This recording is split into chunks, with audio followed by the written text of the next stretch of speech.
The Forgotten Guardian. The artifact sat in silent vigil on the days, untouched for centuries, not for lack of trying. Every species in the galactic concord had sent their champions to claim it. All had failed. The living metal remained dormant, a relic of the ancient Vorathi civilization that had vanished from the cosmos 10,000 years ago, leaving behind only their impossible technology and mysterious warnings. Maya Chen wasn't supposed to be here. The abandoned Vorathi outpost was strictly off-limits to humans, especially civilian contractors like her.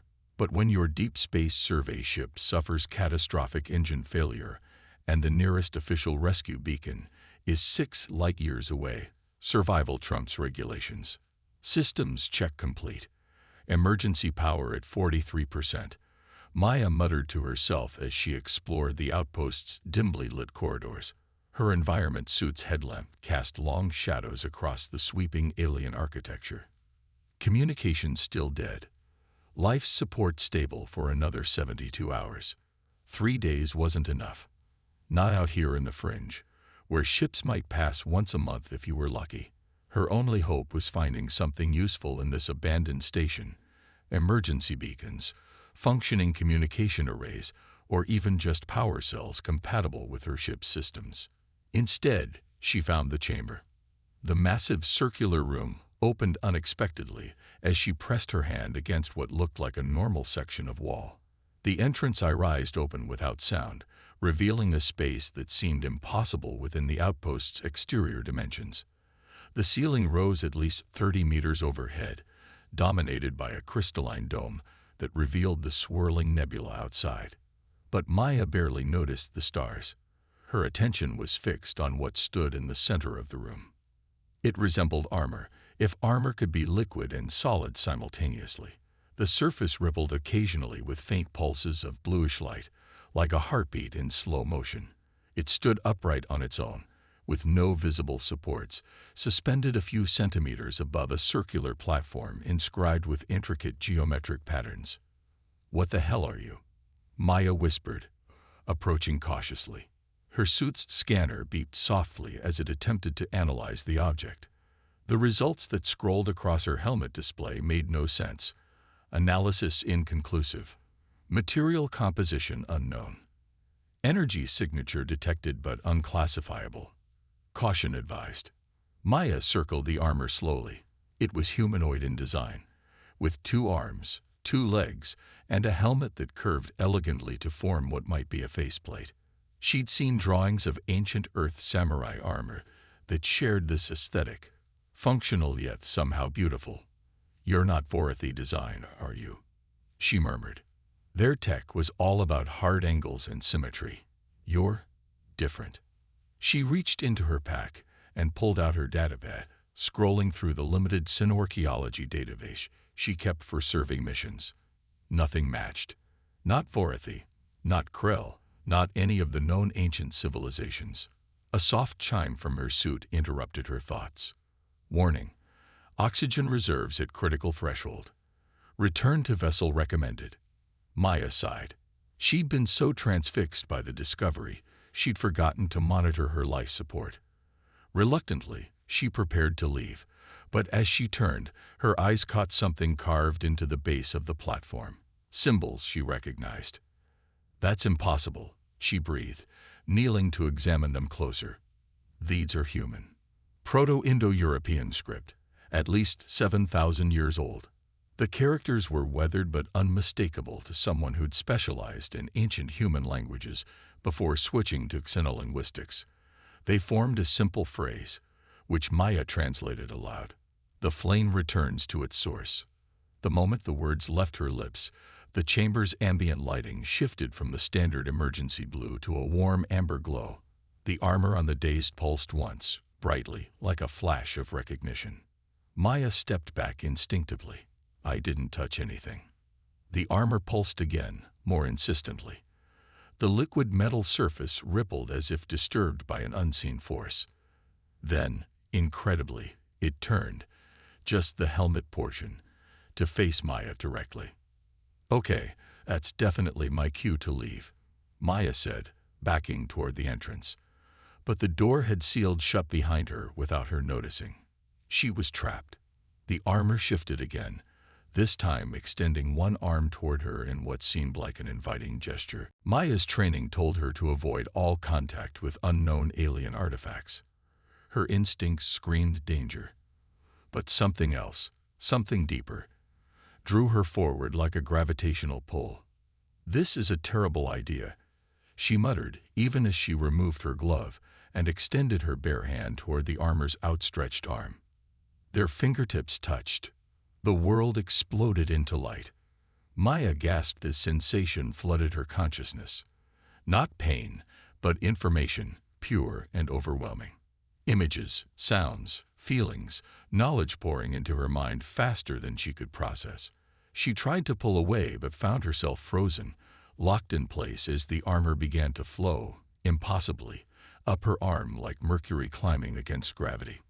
In seconds, the living metal had enveloped her completely, her environment suit absorbed or dissolved. She couldn't tell which. The sensation was unlike anything she'd experienced, like being embraced by warm water that somehow supported and protected rather than drowned. The helmet closed over her face last, and Maya braced for claustrophobia or suffocation. Instead, she found herself breathing more easily than before.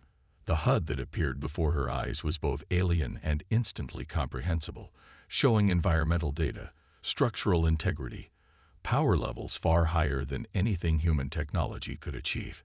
"Hello, Maya Chen." The voice wasn't audible. It resonated directly in her mind, neither male nor female, neither young nor old. It simply was. "Who? What are you?" she asked, surprised to hear her own voice echoing within the helmet. "I am the Guardian. I have waited 12,407 standard cycles for one who could wear me." "Why me? What's happening?" "You bear the genetic markers of the creators. You spoke the words of awakening. You are the first in many cycles to do so." Maya's mind raced. But that's impossible. Those words were in an ancient human language. How could they activate alien technology? Who said the creators were alien to you? Before Maya could process this bombshell, alarms blared throughout the outpost. Red emergency lights pulsed along the walls. The chamber door slid open with a hiss. "We have been discovered." The Watchers approach. Watchers. Who are they? Those who have guarded this place, waiting for the armor to choose. Some hoped it never would.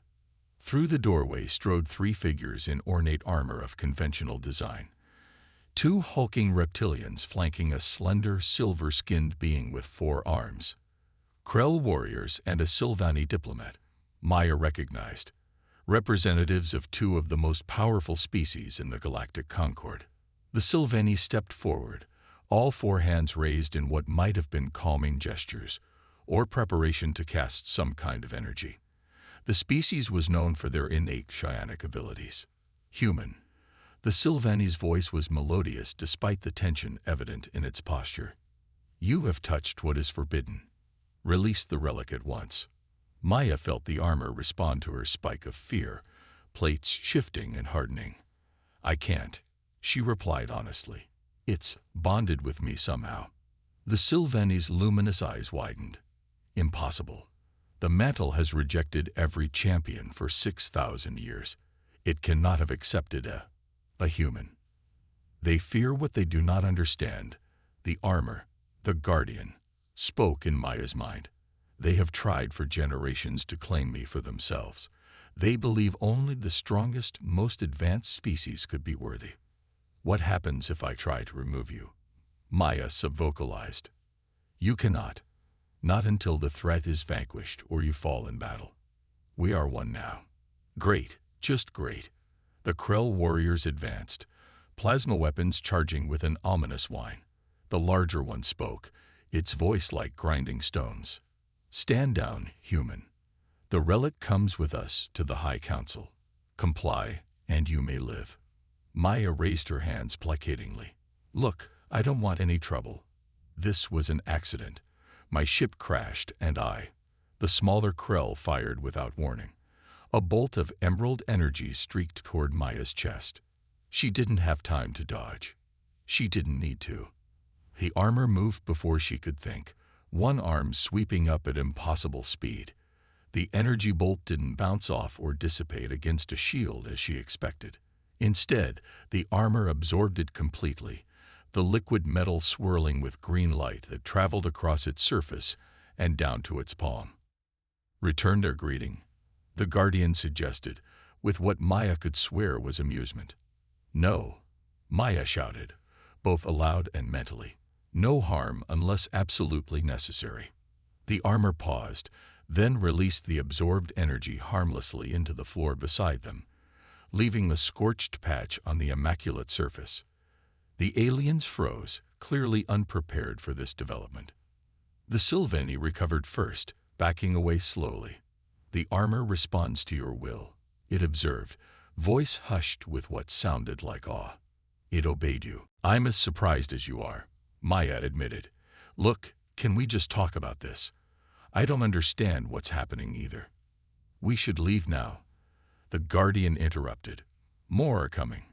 Many more." As if on cue, distant sirens echoed through the outpost. Heavy footsteps thundered down adjoining corridors. "They're summoning a containment team," the Sylvani said, suddenly urgent.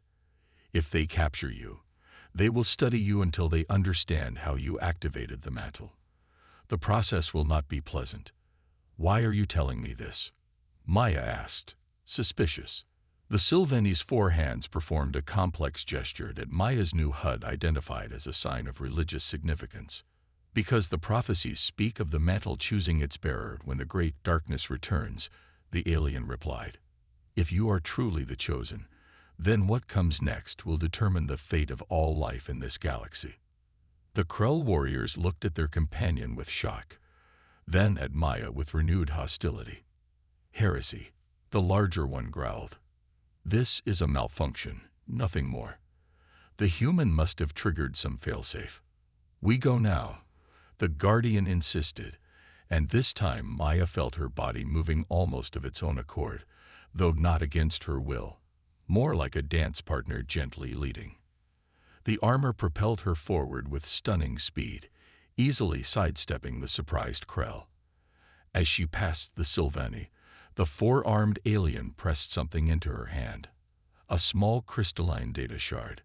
"Find the keepers of the flame," it whispered. "Tell them Elindra sent you." Then Maya was running, faster than any human should be able to move, the armor carrying her through the outpost corridors with unerring precision. Alien guards appear ahead, weapons raised, but the Guardian wove through them like water through stones. "How are you doing this?" Maya gasped as they rounded another corner, her body moving with inhuman grace. "I access your muscle memory and enhance it. I provide the power and protection. You provide the direction and purpose. We are symbiotic." They reached an external airlock. Beyond it lay the vacuum of space. The outpost orbited a barren moon with no atmosphere. "Wait, we can't go out there," Maya protested. "My ship's on the other side of the station." "Your vessel is damaged beyond repair," the Guardian replied, "and we have better options." The armor's HUD highlighted a small spacecraft docked at a maintenance port 50 meters away along the station's exterior. The display showed its systems were active and its engines primed. "You want to steal a ship? I can't just." A plasma bolt struck the wall beside them, cutting off her objection. The Krell had caught up. "The choice is yours, Maya Chen, but choose quickly." Maya hesitated only for a moment. Then she input the emergency override for the airlock, a standard code across most Concord facilities, and braced herself as the chamber decompressed. The outer door opened to the void. Maya held her breath instinctively, then realized she didn't need to. The armor was providing oxygen, regulating her temperature, protecting her completely. "Trust me," the Guardian urged. Maya nodded and leaped into space. The sensation was indescribable. Flying without wings, moving through vacuum with the same ease as through air. The armor propelled her with controlled bursts of energy from hidden thrusters, carrying her swiftly toward the waiting ship. Behind them, the outpost blazed with activity, security protocols activating defensive systems. A warning shot lanced past them, close enough that Maya felt the heat through the armor. They reached the ship, and the Guardian interfaced with its systems instantly, overriding security and opening the hatch. Maya slipped inside, finding herself in a sleek scout vessel of Sylvani design. The ship detached from the dock the moment they were aboard, engines flaring as it accelerated away from the outpost. Maya watched in amazement as the controls operated themselves, the Guardian piloting through their connection. "Where are we going?" she asked, sinking into the pilot's seat and trying to catch her breath. "To safety first, then to answers." The stars outside blurred as the ship entered FTL travel. Maya looked down at herself, at the impossible living armor that had changed her life in minutes. "What am I now?" she whispered. "You are the first Guardian in 10,000 years, came the reply. "And you have awoken just in time. The darkness that destroyed the creators is returning, and I'm supposed to stop it. I'm just a survey technician." "No, Maya Chen, you are much more than that. You are the flame that returns to its source. And soon, you will understand what that truly means." The ship hurtled through hyperspace, carrying Maya away from everything she had known and toward a destiny she couldn't begin to comprehend. Behind them, urgent transmissions already raced across the galaxy, spreading the impossible news. The mantle had chosen, and it had chosen a human. Awakening the heritage. The Sylvani scout vessel dropped out of FTL at the edge of a system that wasn't on any official Concord charts. Maya gazed out the viewport at a binary star arrangement, one blue-white giant and one red dwarf, circled by a collection of planets and asteroids that showed signs of ancient, abandoned infrastructure. "What is this place?" she asked, watching as the Guardian piloted them toward what appeared to be a small moon with an irregular shape. "A sanctuary," the Guardian replied. "Once a Vorathi outpost, now maintained by the Keepers, those who remember the truth." As they drew closer, Maya realized the moon was actually a massive space station disguised with layers of rock and dust. Clever camouflage that would fool most long-range scanners. The ship slowed, hovering before what looked like a solid cliff face. A beam of light suddenly emanated from the station, scanning their vessel. Maya felt the armor warm slightly as it responded with its own signal. "Recognition protocols," the Guardian explained. "Stand ready." The Keepers may be cautious after so many cycles. The rock face shimmered and dissolved, revealing a hangar bay carved into the station. The Guardian guided their ship inside with practiced ease, setting down gently on a landing pad that lit up upon their arrival. "Are they friendly?" Maya asked, as the engines powered down. "They are. Complicated," the Guardian replied. "They have waited generations for the armor to choose a bearer. Some may not be pleased with who was chosen." "Great," Maya muttered. More skeptics. The ship's hatch opened, and Maya stepped out cautiously. The hangar was surprisingly Earth-like in its atmosphere and gravity, though the architecture was clearly alien. Curved surfaces and material that seemed to glow from within rather than from external lighting. A delegation approached, a mixed group of species Maya had never expected to see working together. But tall, mantis-like Threxian. Two humans who appeared to be in their 50s, a hovering, tentacled Orovian. And leading them, another Sylvani, this one ancient by their standards, with silver skin that had faded to almost white. The Sylvani elder raised all four hands in the same gesture Maya had seen from Elindra at the outpost. "The mantle returns," it said in flawless English, though not with the bearer many expected. "Yeah, I get that a lot lately," Maya replied, her newfound confidence surprising even herself. The armor seemed to enhance not just her physical capabilities, but her mental fortitude as well. "I'm Maya Chen. I was told to find the Keepers of the Flame." The elder's luminous eyes widened slightly. "Elindra sent you." "Interesting. She has always been progressive in her interpretations of the prophecies." One of the humans stepped forward, a woman with dark skin and gray-streaked hair. "The important thing," is that the mantle has chosen it all. After so many failed attempts by so many species, the second human, a man with East Asian features not unlike Maya's own, studied her with narrowed eyes. How do we know this is legitimate? The armor could be malfunctioning after all this time. Allow me, the guardian said in Maya's mind. Before she could respond, the armor's surface rippled and glowed with intricate patterns of light, symbols that Maya somehow recognized as the ancient language of the creators. The assembled keepers gasped collectively. The recognition sigils. The Threxian chittered in its musical language, which Maya found she could now understand perfectly. They cannot be falsified. The Sylvani elder bowed deeply. Forgive our caution, bearer. I am Silendris, elder keeper of the flame. We have safeguarded the knowledge of the creators and waited for this day for thousands of years. What exactly is this day? Maya asked. The armor, the guardian, mentioned something about darkness returning. What does that mean? Silendris gestured toward a doorway. Come. There is much to explain, and time grows short.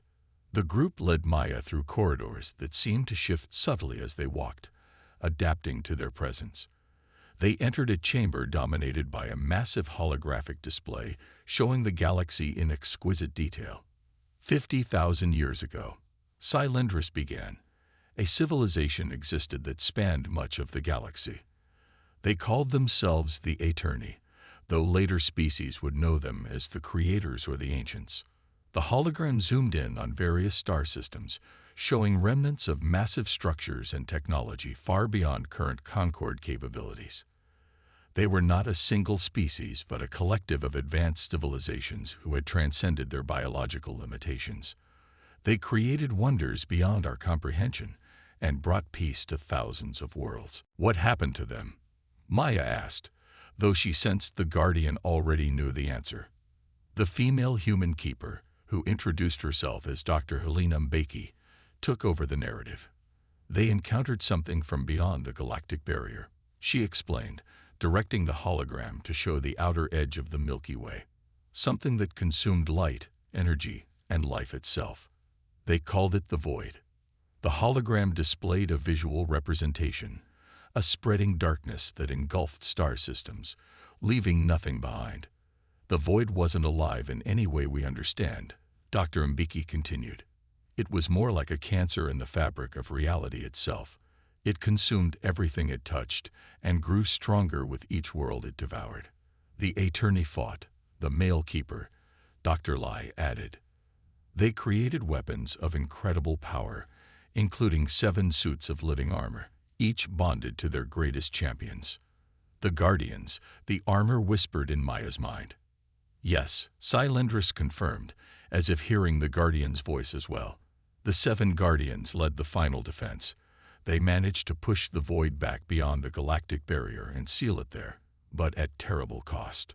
The hologram showed the final battle, 7 points of light pushing back a wall of darkness.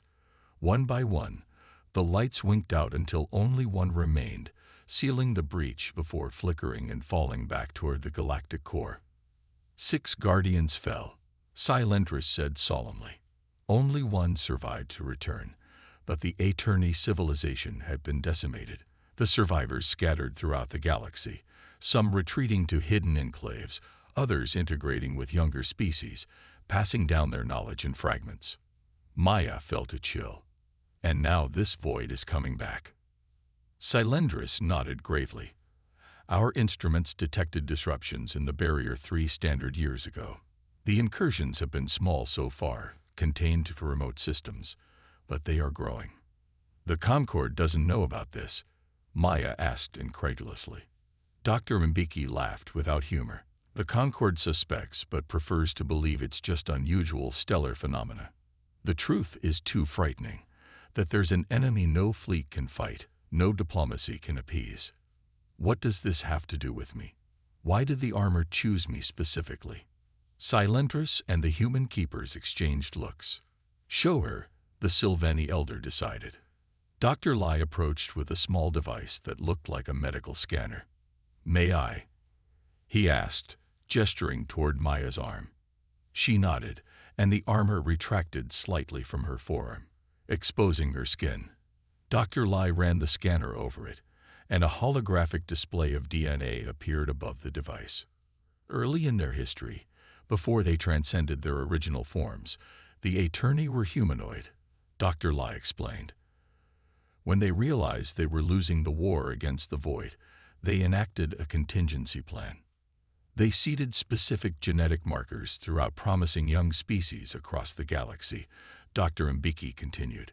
Humanity was one of them.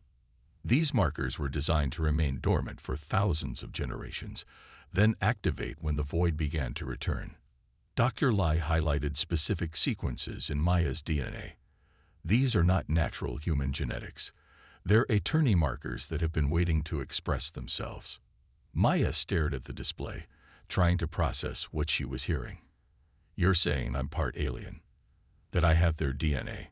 All humans do, to some degree, Cylindris clarified. But you, Maya Chen, carry a specific sequence, a perfect match to the genetic profile of Lorana Vex, the last surviving guardian from the First War. The armor warmed against her skin, almost like a caress. Now you understand. You are her descendant. Her blood flows in your veins, calling to me across the millennia. That's why the armor chose you, Dr. Mbiki said, and why it responded to the ancient activation phrase when you spoke it.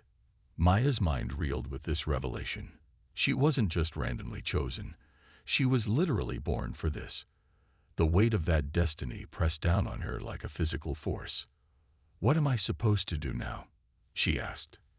I'm not a warrior. I don't know how to fight some cosmic horror. The Guardian will guide you, Cylindris assured her. It contains the collective knowledge and experience of the Attorney champions. It will teach you what you need to know. A sudden alarm blared throughout the station. The holographic display shifted to show the system's outer reaches, where a swirling distortion had appeared. Void incursion. The Orovian keeper announced, tentacles flailing in agitation. Larger than any we've detected before. Maya watched in horror as the distortion grew, swallowing the light around it. From within its depths, shapes emerged, twisted, wrong-looking vessels that defied proper geometric principles. Void-corrupted ships, Dr. Lai explained grimly. Former Concord vessels that encountered smaller incursions and were twisted by the Void's influence. Their crews are no longer themselves. How did they find us? Dr. Mbiki demanded. Cylindris's expression darkened. They didn't find us. They found the Guardian.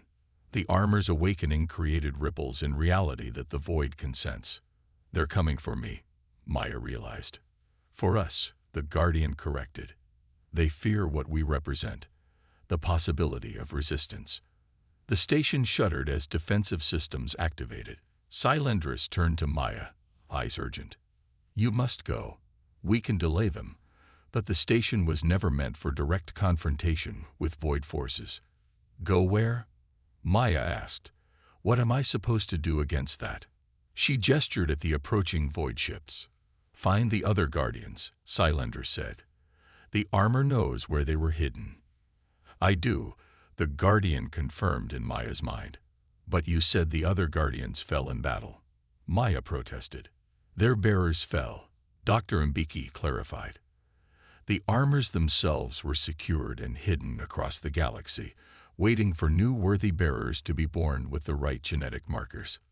You need to unite them, Cylindris said. Only together can the 7 Guardians repeat what was accomplished before, sealing the Void beyond the barrier. Another alarm sounded, more urgent than the first.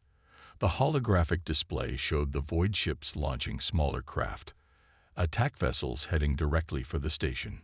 Go now, Cylindris urged. Take the ship you arrived in. The Guardian knows how to mask its energy signature temporarily. Maya looked around at the Keepers, these beings who had devoted their lives to preserving knowledge of a threat most of the galaxy refused to acknowledge. Come with me, she offered. Cylindris shook his head. Our purpose has always been to wait for this moment, to guide the first Guardian when they awakened. Now we fulfill our final duty by giving you time to escape. The station shook violently as the first wave of attacks hit its outer defenses. "We must go," the Guardian insisted. "Their sacrifice will mean nothing if we fall here." Maya knew the armor was right, but leaving felt wrong. These people were ready to die for a cause she barely understood, for a role she'd stumbled into by accident. Dr. Mbiki pressed something into Maya's hand, a small crystal similar to the one Elindra had given her, but larger.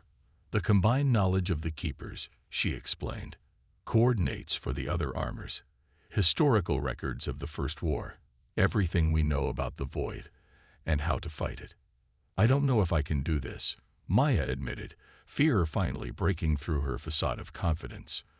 Dr. Mbiki gripped her armored shoulders firmly. "You're not just human anymore, Maya.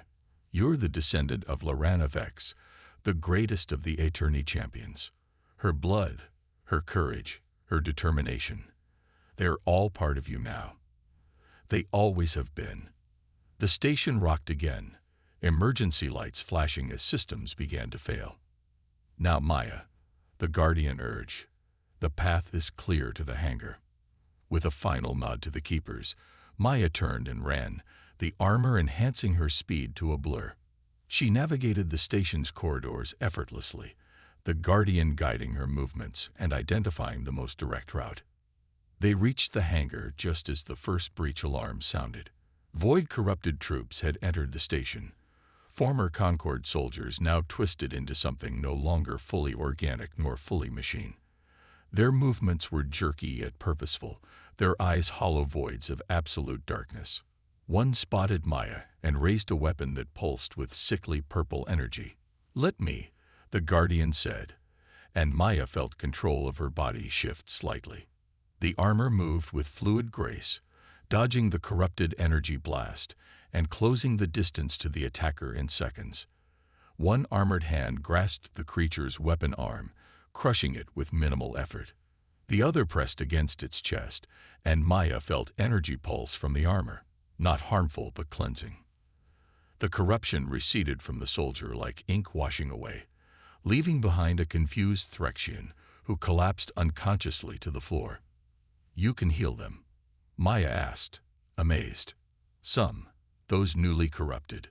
The Void's influence grows stronger with time until nothing of the original remains." More corrupted soldiers appeared at the hangar entrance. Too many to fight, too many to heal. The ship. Now.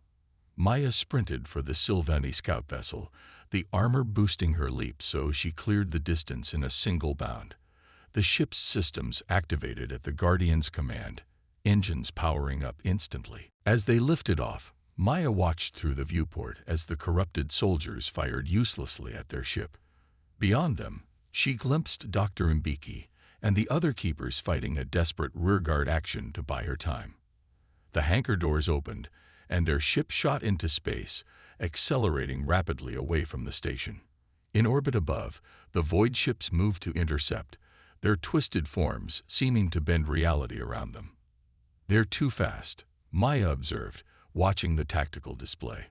"We can't outrun them." "We don't need to outrun them," the Guardian replied. "We need to show them why they should fear us."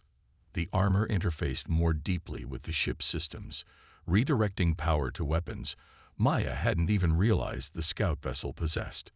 The humble Sylvani craft suddenly bristled with energy weapons that hummed with golden light.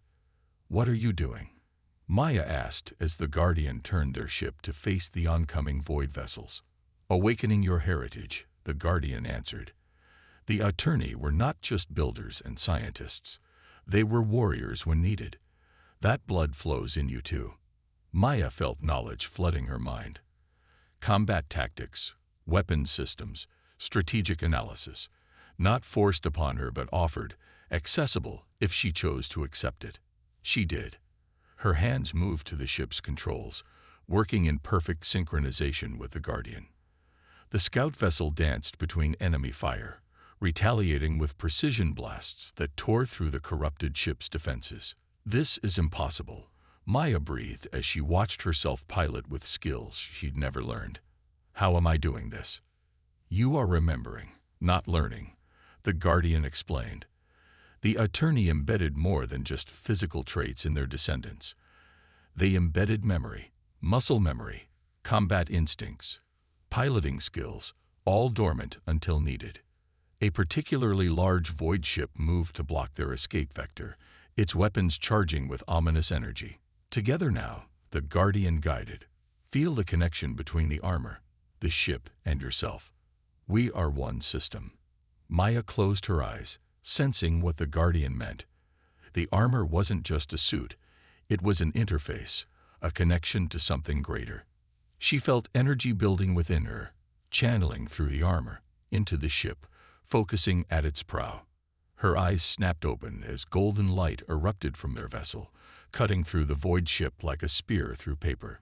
The corrupted vessel split apart, the void energy within it dissipating harmlessly into space. The path clear, their ship accelerated to FTL speeds, leaving the battle behind. Maya slumped in the pilot's seat, exhausted yet exhilarated. Did I just? You accepted your heritage, the Guardian said, approval evident in its mental voice. You are truly awakening to what you are. And what exactly am I? Maya asked, looking down at her armored hands, still glowing faintly with golden energy. You are Maya Chen. You are human, and you are eternity. You are the flame that returns to the source, the first of the new Guardians. The ship's navigation system activated, plotting a course toward a distant star system near the edge of the Concorde's territory. The second Guardian awaits, the armor explained. A Krell female named Drakthor. She does not yet know her heritage, just as you did not. Will she have armor like you? Similar but different. Each Guardian armor was specialized for different aspects of the fight against the void. Mine was designed for first contact and connection. Others were built for healing, for destruction, for shielding, for perception beyond normal space. Maya nodded slowly, beginning to understand the scale of what she had stumbled into. And we need to find all 7.